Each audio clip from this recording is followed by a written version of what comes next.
Em nome do Pai que me criou, em nome do Filho que me resgatou, em nome do Espírito Santo que me santificou. Divina vontade, reina na minha vontade. Minha mamãe, eu te amo e tu me ama. Dá-me um gole da vontade divina em minha alma. Abençoa-me, Mãe, nesta ação que estou a fazer e em todas as ações que eu farei neste dia. Vinde, Espírito Santo, vinde por meio da poderosa intercessão do Imaculado Coração de Maria, vossa amadíssima esposa e nossa mãe. Amém. Suprema Majestade, eu venho em sua divina vontade, em nome de todos, do primeiro ao último homem que existirá na terra, para dar a ti as homenagens que tens direito, as adorações, louvores, o amor que cada criatura lhe deve, as ações de graças e fazer todas as reparações por todos e por cada pecado. Vem, Senhor, na tua divina vontade, dou-te a minha vontade humana por meio do Imaculado Coração de Maria, que possui todos os dons e os frutos da divina vontade. Dá-me tua divina vontade. Vem, divina vontade, vem, ó dom da divina vontade, nesta ação que estou a fazer e em todas as ações que eu farei neste dia. Eu não sou nada, Deus é tudo. Pai, eu te amo. Hoje eu vou fazer a leitura do livro do céu, no volume 1, o trecho a partir do número 133. Hoje é dia 25 de abril de 2022, nós estamos numa segunda-feira da misericórdia, né? Segunda-feira que vem depois do domingo da misericórdia. Nós meditamos muito ontem sobre a misericórdia na Santa Missa. E aqui a Luísa começa a escrever, né? No volume 1, o tomo 133. Neste período de tempo, recordo que houve uma epidemia de cólera e que um dia que pedia ao meu bom Jesus que fizesse cessar esse flagelo, ele me disse: contentar-te-ei. Ele falou, quer dizer que ele ia conceder o que ela estava pedindo, né? Que fizesse cessar o flagelo. Contentar-te-ei contanto que aceites oferecer-te a sofrer o que eu quiser. E ela disse: Senhor, não posso. Você sabe como eles pensam, a menos que tudo aconteça apenas entre você e eu. Só assim eu estaria disposta a aceitar tudo, né? Então ela estava com medo do que as pessoas iam pensar e os padres, né, a família, todos, né? Então ele falou que concedia a ela aquele pedido de cessar a epidemia desde que ela se oferecesse a sofrer o que ele quisesse. E ela falou: não, senhor, né? Porque o que vão pensar de mim, né? A não ser que fique entre eu e o Senhor, né? O Senhor e eu, entre Jesus e ela.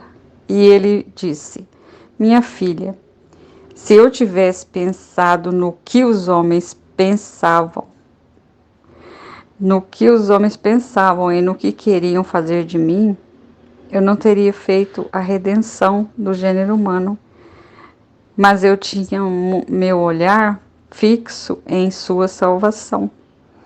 E o grande amor que me devorava me fazia fazer que, quando via pessoas que pensavam mal de mim e que davam ocasião de me fazer sofrer mais, eu oferecia essas mesmas penas que elas me davam por sua própria salvação.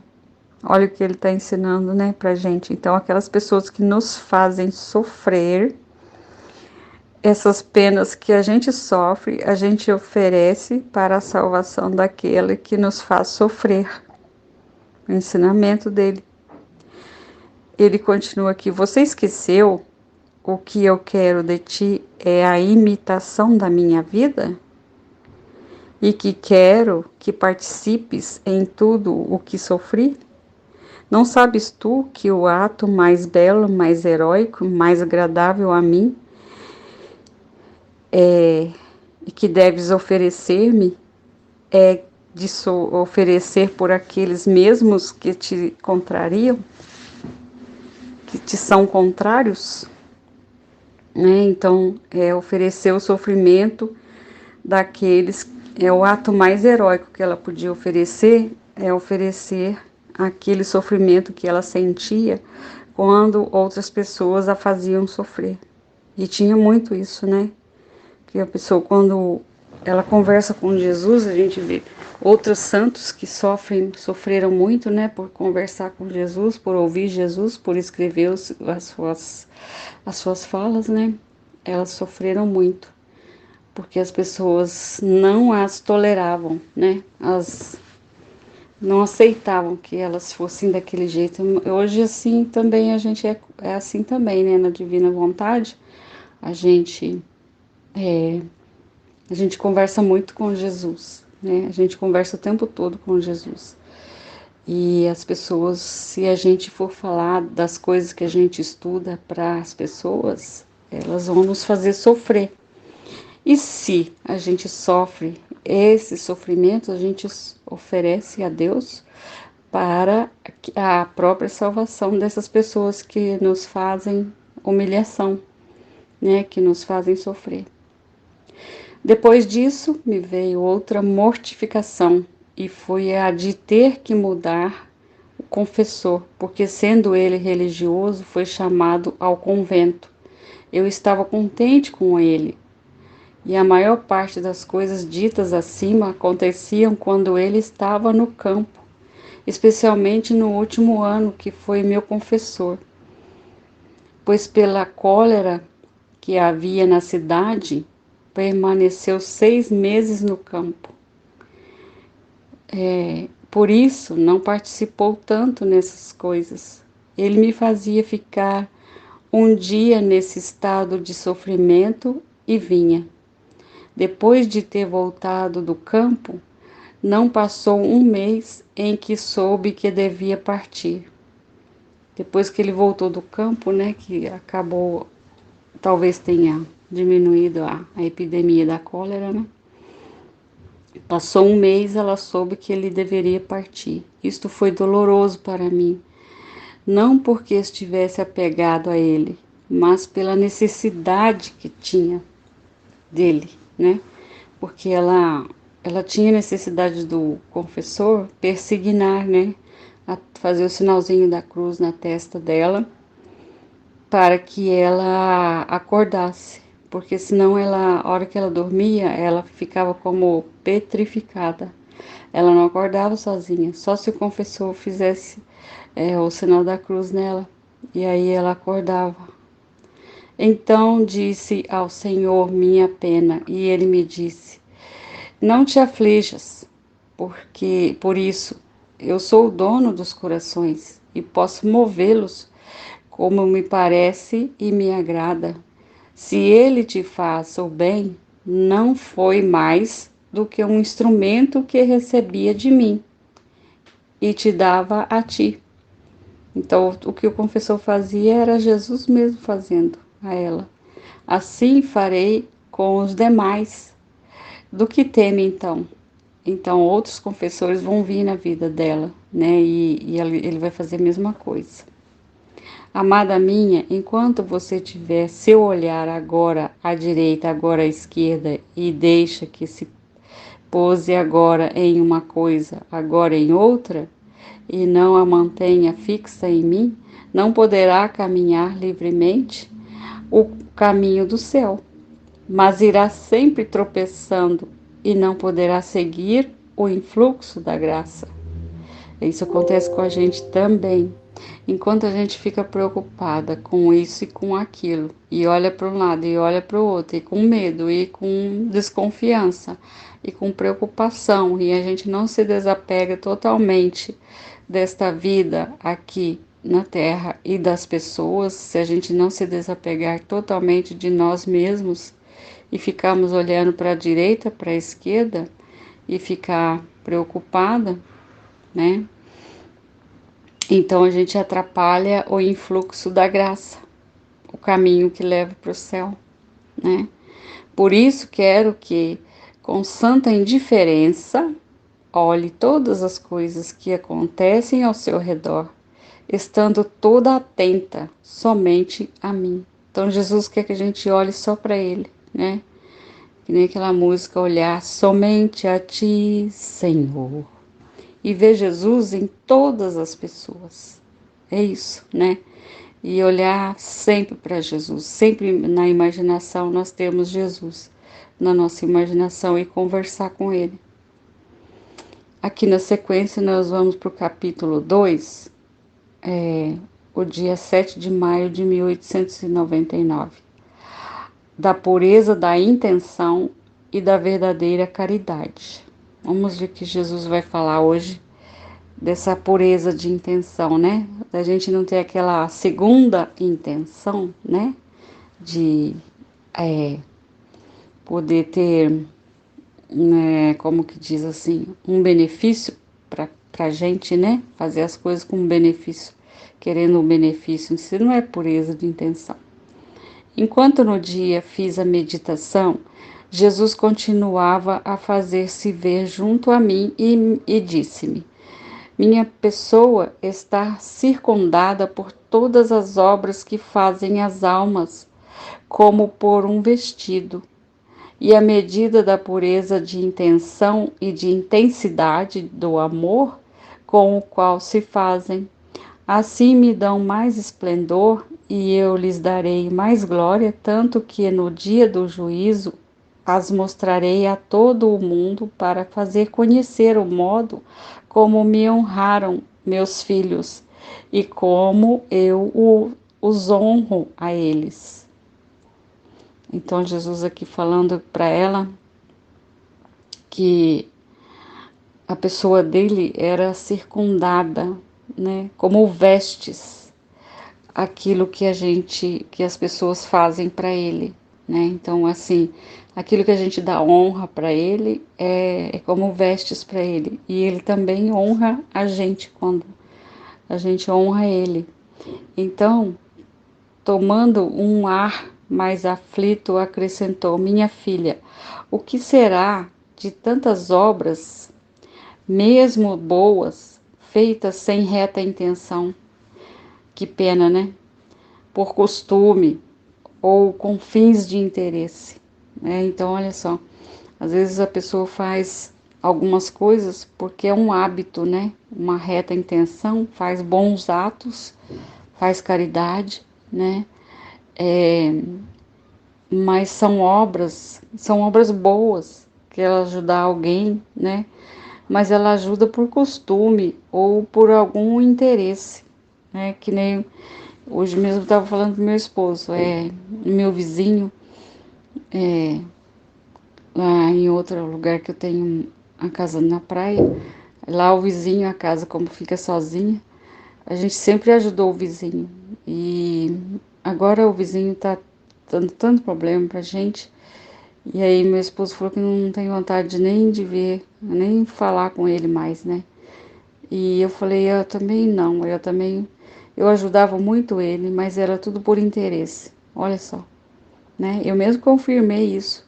É por interesse, porque eu fazia as coisas, dava muita coisas para eles, né? Por ser uma família simples, né? Necessitada também. Tudo que eles estavam precisando era um colchão, era uma cama, uma bicicleta por menininho, um filho, né? Era videogame. Nossa, tudo que eu podia eu dava para eles, né? Televisão, quantas vezes, quantos colchões já dei para eles lá. E aí eu fazia tudo por interesse. Olha só que coisa, né? Qual não será a sua vergonha no dia do juízo ter feito isso por interesse? Olha a minha vergonha no dia do meu juízo, ao ver tantas boas obras em si mesmas, mas murchas por sua intenção. Então, por isso que a gente tem que dar, às vezes, um prato de comida para alguém, dar um alimento, dar um dinheiro, sabendo que a gente não quer nada em troca daquela pessoa, que aquela pessoa não vai me fazer, não vai poder me retribuir em nada. Então, tudo que a gente faz não pode ser por costume ou por interesse, né? Então, olha só, no dia do juízo, que vergonha que a gente vai sentir por essas obras murchas, por sua intenção, né? Essas obras aí não valem nada, não vai valer nada no dia do juízo. Que em vez de dar-lhe honra, como a tantos outros, as mesmas ações produzirão vergonha. Por quê? Não são as grandes obras que olho, mas a intenção com a qual se fazem. Aqui está toda a minha atenção.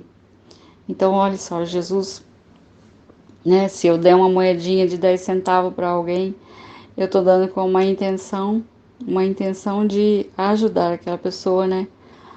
Não uma intenção de ser vista dando alguma coisa, né? Não uma intenção de aparência ou de costume. Jesus vai ver a minha intenção e ele vai ficar atento à minha intenção, sempre atento à minha intenção. Por um momento, Jesus fez silêncio e eu pensava nas palavras que tinha dito.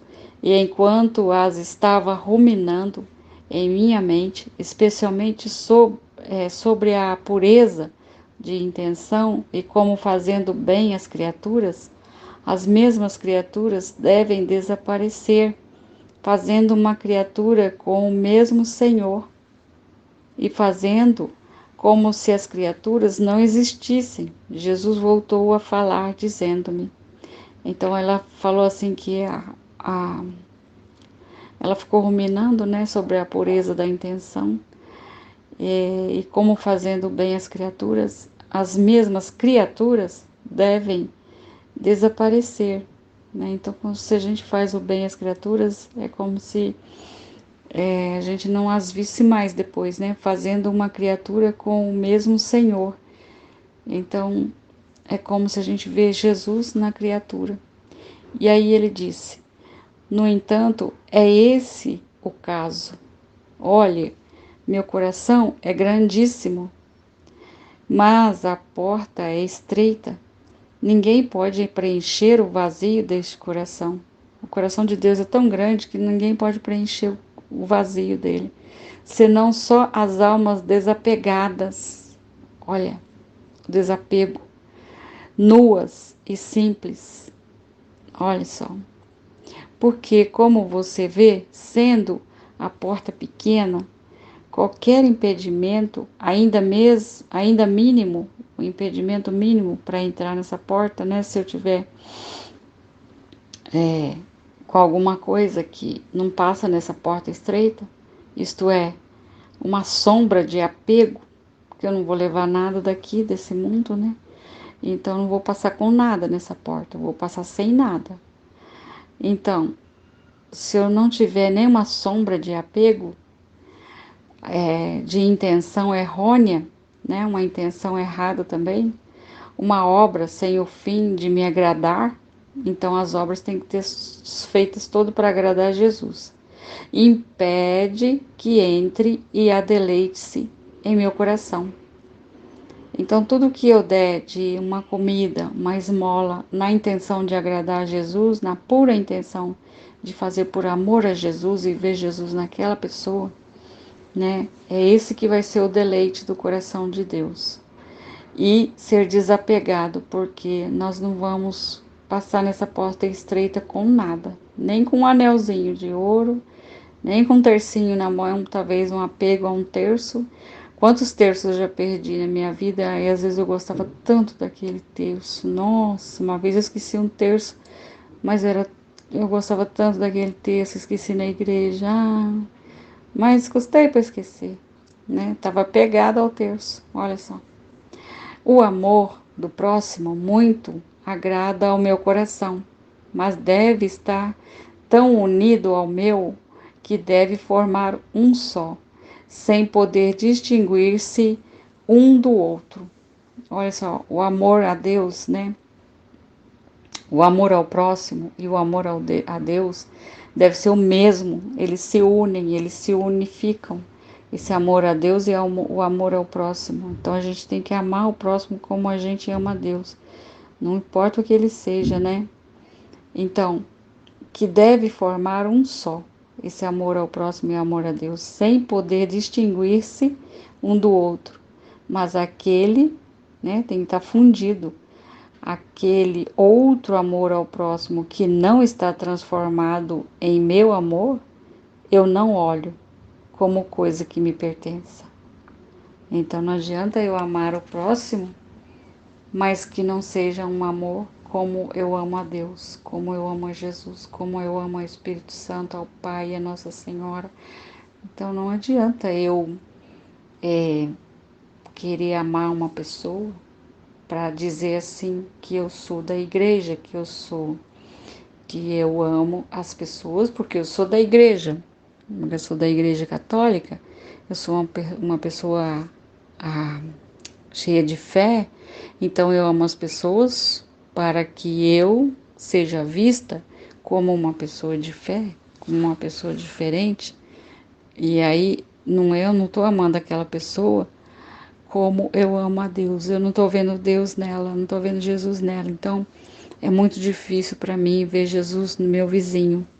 Mas se eu não ver Jesus no meu vizinho, na minha vizinha, nos meus irmãos, na minha irmã, se eu não ver Jesus nela,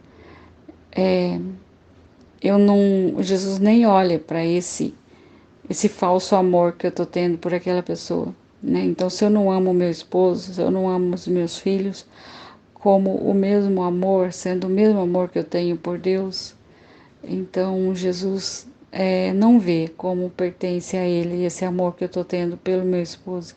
Talvez eu tenha amor, às vezes a pessoa pode amar o esposo ou a esposa por algum interesse. Não tá, a pessoa não está vendo Jesus naquela esposa ou naquele esposo. E não está sendo um amor que vai dar mérito agradável ao coração de Jesus. Mérito para Jesus, mérito para Deus, né? Os méritos são para Ele. Então a gente tem que observar muito a nossa atitude, a nossa intenção. É isso que fala nesse trecho, né? Essa intenção. Agora eu vou ler aqui no capítulo 3, né, do livro do céu, 22 de dezembro de 1899. Como Deus nos atrai a amá-lo em 3 modos, e como em 3 modos se manifesta a alma. Esta manhã, meu adorável Jesus não vinha. Depois de muito esperar e continuar esperando, apenas quase como um raio que foge, se deixou ver várias vezes. Ele parecia como um raio, ela via, mas ele já sumia, né? Mas me parecia mais uma luz que a Jesus. E nessa luz, uma voz que dizia a primeira vez que veio, disse assim: Eu te atraio a mim, amar em 3 modos, a me amar em 3 modos: a força do benefício, a força da atração e a força da persuasão. Então Jesus nos atrai a amá-lo, né? A força de benefícios, porque às vezes a gente precisa de graças dele, né? A força de atrações, porque o amor dele nos atrai, a alegria de viver nele, com ele, nos atrai. E a força de persuasão, quando ele nos convence através de uma palestra, de um livro, de uma homilia, né? De uma adoração, é uma força de persuasão. Ele se torna, assim, como que a gente fala? Tem até uma música que fala que me chamaste para caminhar na vida contigo, né? Decidir. E aí a gente fala, seduziste-me, Senhor. Essa força aqui, né? De seduziu a gente. Quem pôde dizer quantas coisas compreendia nessas 3 palavras, né? Luísa disse. Parecia-me que Jesus bendito para atrair-se meu amor e também as das outras criaturas, faz chover benefícios em nosso favor. Então, olha só, muitas vezes Jesus nos dá muitas coisas, muitas graças, a gente ganha porque por ele ser amado, por a gente ter recebido esses benefícios e ele ser mais amado, né? E vendo que essa chuva de benefícios não chega ao ponto de ganhar nosso amor, se por acaso acontecer isso, né, de não ganhar nosso amor, mesmo a pessoa ganhando tanta coisa, né, ganha um emprego novo, ganha um salário bom e não reconhece que é Jesus que está dando, acontece de ter uma esposa belíssima, uma esposa, né, que faz tudo para aquela pessoa e mesmo assim, dando tantos benefícios, Jesus não é reconhecido, não é amado, chega a fazer-se atrativo, né? E qual é essa atração? São as suas dores sofridas por nosso amor, até morrer jorrando sangue sobre uma cruz, onde se tornou tão atraente que aproximou por si os seus próprios carrascos e seus mais ferozes inimigos. Olha, ele tornou tão atrativo, né? Porque ele foi tão humilhado, que ele se tornou atraente naquele amor que ele estava se consumindo de tanta atração. E ele estava com tantas chagas, tantas chagas, causava talvez até assim, né? A dó, né? As pessoas se aproximavam. Mas ele se tornou atraente, por curiosidade talvez, mas ele se tornou atraente. Além disso, para nos atrair principalmente e tornar mais forte e estável o nosso amor, deixou-nos à luz dos seus santíssimos exemplos unidos à sua celeste doutrina. Então ele deixou um exemplo de ser obediente a Deus, ser amoroso com o povo, né, e salvar as pessoas como um cordeiro. Ele deixou o exemplo e como luz nos purifica as trevas desta vida e nos conduzem à eterna salvação. Então ele fez uma transformação de amor para todos nós, né, os filhos, depois do pecado de Adão e Eva, que nós perdemos essa nossa visita do céu à terra, né? Então assim, quando Adão e Eva não tinham pecado ainda, Deus vinha todos os dias no Éden, passeava com eles, conversava com eles, né? E estava unido com eles, o céu estava ali junto com eles. E aí, a partir do pecado, foi separou o céu da terra, separou a carne humana do. E aí ali começou, eles se enxergavam, e ali começou quando Adão, né, pecou, ele começou a se enxergar humanamente, não mais espiritualmente, como se tivesse separado, né, Deus da pessoa humana. E esse Deus fica nos olhando e querendo estar conosco e precisando estar conosco. E aí Jesus trouxe essa capacidade de novo de Deus estar dentro de nós, Deus estar conosco todos os dias aqui na terra, Ele está dentro de nós, conosco, através do batismo. Então, ela continuando aqui, a segunda vez que veio Jesus, ele disse: Eu me manifesto à alma em 3 modos diferentes. Também ele se manifesta à alma em 3 modos diferentes. Então, ele falou lá em cima que ele se manifesta em 3 modos diferentes. Há 3 modos diferentes de amar, né? Eu atraio a me amar em 3 modos diferentes. Agora ele vai falar que ele se manifesta a alma em 3 modos diferentes. Eu me manifesto a alma em 3 modos diferentes. Vamos ver quais são. Com a potência, com a notícia e com o amor. A potência, olha só. A potência é o Pai. A potência é o Pai. A notícia é o Verbo, é Jesus. O amor é o Espírito Santo. Olha, então ele se manifesta, a Trindade se manifesta na nossa alma. Oh, quantas outras coisas compreendia, mas muito escassas é o que sei manifestar. Parecia-me que com o poder se manifesta Deus a alma em tudo o criado, desde o primeiro ao último ser, a manifestada a onipotência de Deus. O céu, as estrelas e todos os outros seres nos falam, embora em linguagem muda, de um ente supremo, né? Embora o céu, as estrelas, o sol, nos falam de Deus, né? Um ente supremo, uma linguagem muda, né? De um ser incriado, de sua onipotência, porque o homem mais instruído, com toda a sua ciência, não pode chegar a criar o mais vil mosquito.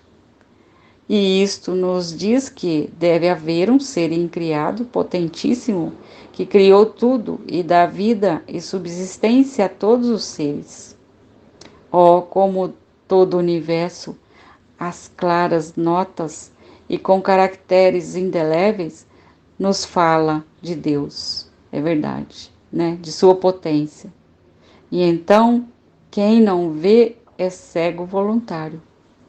Então a gente vê a árvore, as flores, né? As frutas.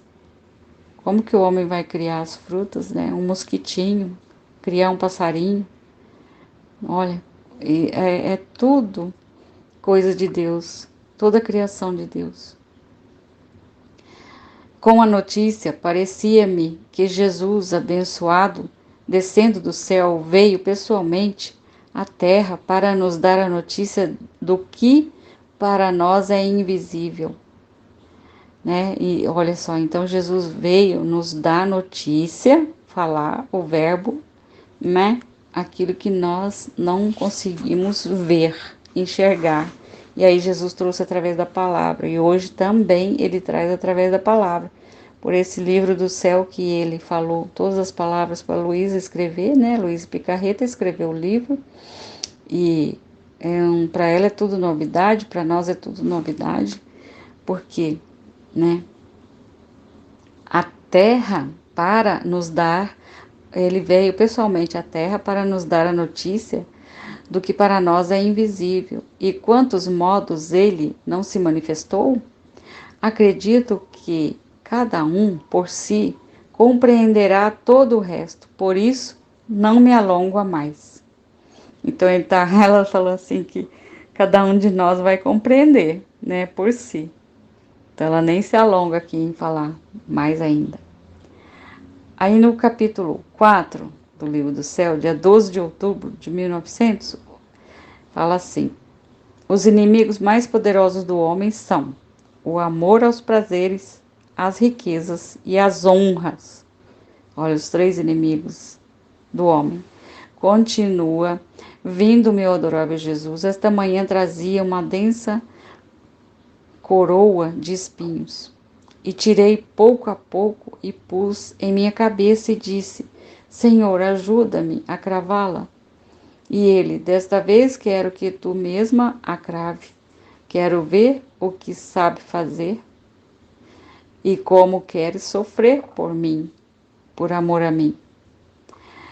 Eu a cravei muito bem, muito mais que se tratava de lhe fazer ver até onde chegava o meu amor de sofrer por ele, tanto que ele mesmo, todo enternecido e estreitando-me, disse: basta, basta, que meu coração não resiste mais o ver-te sofrer. E me deixando muito sofrida, meu amado Jesus não fazia outra coisa senão ir e vir. Depois disso, tomou o aspecto de crucificado e me participou as suas penas e me disse: minha filha, os inimigos mais poderosos do homem são o amor aos prazeres, o amor aos prazeres, as riquezas, amor às riquezas e amor às honras, que fazem infeliz ao homem, porque estes inimigos se introduzem até no coração e o roem continuamente, o amargam, o abatem tanto de fazer-lhe perder toda a felicidade. e eu sobre o Calvário derrotei esses 3 inimigos. Olha o que a cruz fez com Jesus. Derrotou os 3 inimigos, o prazer, o poder, né? E a honra, as honras. Ele perdeu toda a honra lá no Calvário, sendo crucificado, né? Todas as pessoas que seguiam ele não nem olhavam mais, né? Então Jesus derrotou esses inimigos e obteve a graça para o homem de que pudesse vencê-los também e restituir-lhes a felicidade perdida. Mas o homem, sempre ingrato, rechaça a minha graça e ama raivosamente estes inimigos, que o amor a, a, as riquezas, né? Aqui ele falou, o amor às riquezas, às honras e aos prazeres. Aos prazeres, o amor aos prazeres. E obtive a graça para o homem que pudesse vencê-los também e restituir-lhe a felicidade perdida. Mas o homem, sempre ingrato, rechaça minha graça, ama raivosamente o prazer, né? Ama raivosamente as honras, ama raivosamente o poder, né? As riquezas, ama com raiva de ter. É triste, né? O homem ama com raiva. Ele ama o prazer, mas tem raiva, porque não traz felicidade, né? A honra não traz felicidade, só traz preocupação. Que colocam o coração humano em uma tortura contínua. Então, tá vendo o que traz o homem, faz o homem ser escravo, ser torturado? Por ele amar os prazeres, as riquezas e as honras. Os prazeres, as riquezas e as honras. Tortura o coração do homem continuamente. Por isso ele não acha felicidade em lugar nenhum. Disto isto desapareceu e eu compreendia com tal clareza a verdade destas palavras, que sentia uma repugnância, um ódio para com estes inimigos. Nossa, ela sentiu repugnância e ódio por esses 3 inimigos. É isso que a gente deve sentir também, né? Repugnância, ódio, não querer prazer, não querer riqueza e não querer honra. Luísa nunca quis ser honra, né? Por isso, muitas das congregações fazem os votos, né, de pobreza, pureza, né? Porque eles não e, e humilhação, né? São 3 votos, não me lembro muito bem agora, mas eu sei que é da pureza, né? A castidade, a pobreza e não querer ser honrado, né? Não sei como que é a palavra. Seja sempre bendito o Senhor e tudo para a sua glória. Se não ser honrado deve ser a, a humildade, né? A humildade. Aí agora no volume 5, o dia 3 de outubro de 1903, Jesus continua sua vida no mundo, não só no Santíssimo Sacramento, mas também nas almas que se encontram em graça. Olha só, então Jesus não está, continua sua vida, né, aqui na Terra, ele está presente, o céu está presente aqui na Terra, não só no Santíssimo Sacramento, mas nas almas que se encontram em graça, né, que estão sem pecado. Enquanto eu estava pensando na hora da paixão, quando Jesus se despediu de sua mãe, né, quando Jesus despediu da mãe dele, foi para a hora do Calvário, lá da paixão, da ceia, né? Ele se despediu da mãe dele e pediu a bênção dela. Ir à morte e se abençoaram mutuamente, né? Ela também sentiu essa morte na cruz. Ela foi co-redentora, né? E estava oferecendo esta hora para reparar por aqueles que não abençoam em cada coisa o Senhor, mas o ofendem, para impedir todas as bênçãos que são necessárias para nos conservar na graça de Deus e para preencher o vazio da glória de Deus, como se todas as criaturas o abençoassem. Então Luísa fazia uma oração, né, de abençoar todas as coisas, né? Então ela abençoava tudo, abençoava os alimentos, as vestes, né? Abençoava a natureza, os animais, tudo ela abençoava, todas as criaturas. Enquanto fazia isto, sentia-o mover-se em meu interior e dizia: minha filha, o ato de abençoar a minha mãe, tentei abençoar também a cada uma das criaturas em particular, em geral, de modo que tudo está abençoado por mim. Olha, os pensamentos, as palavras, os batimentos, os passos, os movimentos feitos por mim, tudo está avalizado com a minha bênção. Também te digo que todo o bem que fazem as criaturas, tudo foi feito por minha humanidade.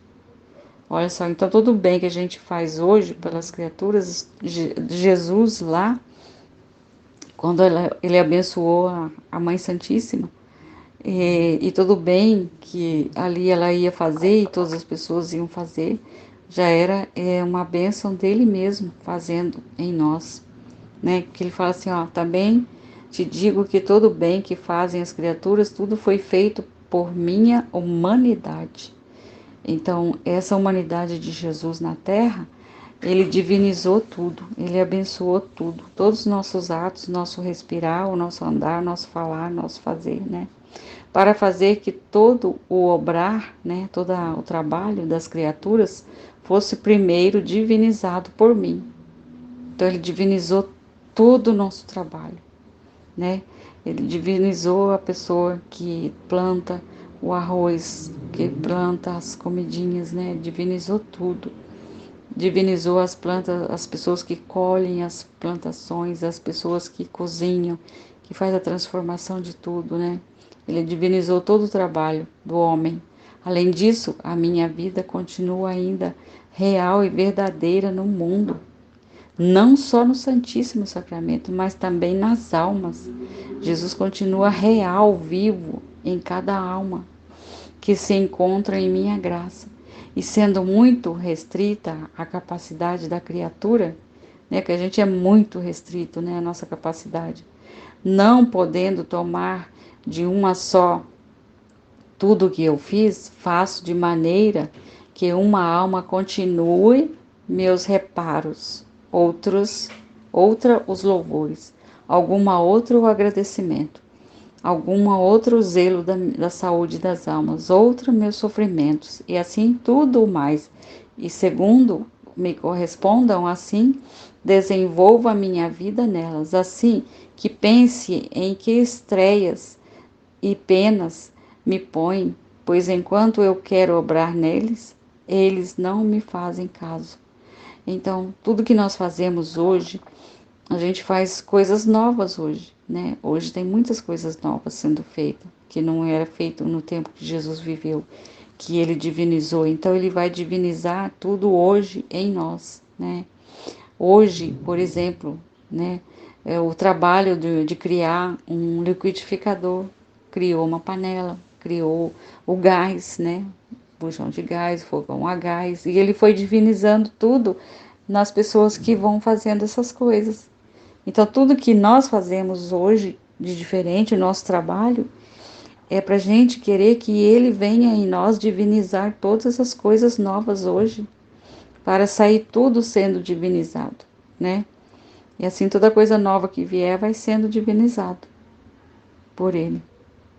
Então, Jesus quer que a gente dê continuidade todos os dias no nosso trabalho, ele divinizando, abençoando. Divinizar é abençoar, né?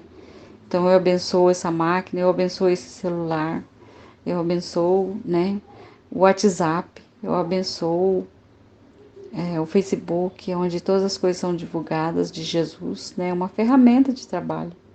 Eu abençoo todas as coisas. Aí no capítulo 6, o dia 8 de fevereiro, vamos ler também só um trechinho, né? Tô lendo um trechinho de cada capítulo aqui. Só uma partezinha, né? Só um dia do diário dela. Uma das qualidades de Jesus é a dor. Para quem vive a sua santíssima vontade, não existe purgatório. Então, olha só. Recordo que outro dia, continuando com o meu sofrimento, via que o confessor rogava a Nosso Senhor que me tocasse onde eu sofria para acalmar meus sofrimentos, e Jesus bendito me disse: Minha filha, o teu confessor quer que te toque para aliviar as dores, mas entre tantas qualidades minhas, eu sou pura dor. Olha, Jesus é pura dor. Então, assim, não adianta a gente rezar para parar a pandemia, para parar as dores, para parar os sofrimentos, para parar isso e aquilo. Jesus é pura dor. Se a gente aceita Jesus, a gente aceita a dor. E tocando-te, em vez de diminuir, pode aumentar a dor. Olha só. Porque a minha humanidade, na coisa em que mais se deleitou, foi na dor, né? Na cruz, no Calvário.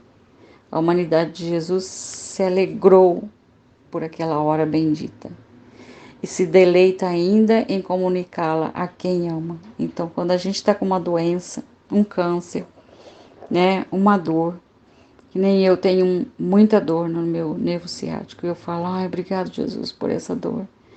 Eu não peço para ele tirar, não. Não pede, a gente não pede para tirar a dor. A dor, ela vai purificando a nossa alma, e aí nós vamos chegar, né, num estado de santidade que não vai precisar nem passar no purgatório. E parecia que na realidade me tocava e me fazia sentir mais dor, né, Luísa falando. Então eu agreguei: doce bem meu, quanto a mim, não quero outra coisa que sua santíssima vontade. Eu não olho, nem se me dói, nem se gozo, senão que teu querer é tudo para mim. E ele acrescentou: e isto é o que quero eu. E é a minha mira sobre ti, né? A dor. E isto me basta e me agrada. É o culto maior, a dor que Jesus sente em nós. É Ele sentindo a dor em nós. Mais honrado que a criatura me pode fazer e que me deve como a seu Criador. A alma fazendo assim pode-se dizer que sua mente vive e pensa em minha mente, né? Então, olha só, sua mente vive e pensa em minha mente. Falando nisso, essas nossas dores de mente também são dores oferecidas para Jesus. E Ele sofrendo em nós, né? Então, assim, eu, por exemplo, tenho 3 filhos adultos. Quanto me dói, Jesus, ver que eles não estão indo na igreja te buscando, não estão indo buscar a Ti na confissão, na comunhão, na, na fé, na esperança, na caridade, né? Estão todos buscando as coisas do mundo, as riquezas. Como dói isso, Jesus. É uma dor de amor, uma dor muito grande para uma mãe, né? E me dói lembrar que lá quando eles eram criancinhas, bebezinhos, eu já não fui ensinando eles a rezar. Eu tinha medo de fanatismo e não fui ensinando eles a rezar. Olha as falhas, né? As falhas de uma mãe que sofre hoje a dor de não ver os 3 filhos no caminho certo de Deus, na graça. Então, aí ele fala aqui: pode-se dizer que sua mente vive e pensa em minha mente. Seus olhos encontram-se nos meus olhos, por meio dos meus olhos. Sua boca fala por meio da minha boca. Então a gente é o próprio Jesus. Seu coração ama por meio do meu coração. Suas mãos operam em minhas mãos. Os pés andam em meus pés. Eu posso dizer: Tu és meu olho, minha boca, meu coração, minhas mãos, meus pés. Então, quando a gente lava uma louça, é Jesus lavando a louça. Quando a gente cozinha, é Jesus cozinhando. Quando a gente varre, é Jesus varrendo. Quando a gente lava a roupa, né? Quando a gente lava a casa, lava as coisas, lava um banheiro, é Jesus lavando. E a alma pode dizer ao contrário: Jesus Cristo é o meu olho, minha boca, meu coração, minhas mãos, meus pés. E a alma, encontrando-se nesta união, não só de vontade, mas pessoal, morrendo, nada lhe resta por purgar no purgatório depois, né? E por isso o purgatório não pode tocá-la, porque o purgatório toca aqueles que vivem fora de mim, em tudo ou em parte. Então, no purgatório, as almas não são amadas por Deus, né? Elas sofrem a ausência de Deus. E elas sofrem muito pela ausência de Deus no purgatório. Então, Jesus está falando que quando a gente, né, não fica nos preocupando aqui de olhar as coisas para um lado, olhar para o outro, com as coisas desse mundo, com os apegos dessa terra, com os apegos às pessoas, mas a gente quer viver só Ele na gente, e todos os nossos afazeres é com Ele, por Ele, é nele, todo o nosso pensamento, nossa mente, nosso respirar, tudo em nós. Então é Jesus vivendo em nós, é Jesus quem vive em nós, né? É Jesus que vive. E a alegria dele é sofrer, a alegria dele é passar dor, muito sofrimento. E quanta dor a gente não sente ao ver as pessoas que não amam a Deus, que não buscam a Deus, que não têm vontade de rezar, que não gostam de ler a Bíblia. Quanta dor a gente sente. É Jesus sofrendo em nós. Eu queria continuar muito mais, mas se ficar muito longo, né? Quanto mais longo fica, menos as pessoas vão querer ouvir. E a gente tem que se ausentar das coisas desse mundo, da televisão, né? Dos vídeos que não são de Deus. Se ausentar das coisas desse mundo para ouvir essas palavras de Jesus, o livro do céu. Lê o livro do céu. Vamos ler o livro do céu. Vamos ler o livro do céu. Ele escreveu tudo isso para que a gente aprenda o invisível. Amém. Fiat, fiat, fiat. Faça-se, Senhor, a tua vontade e não a nossa.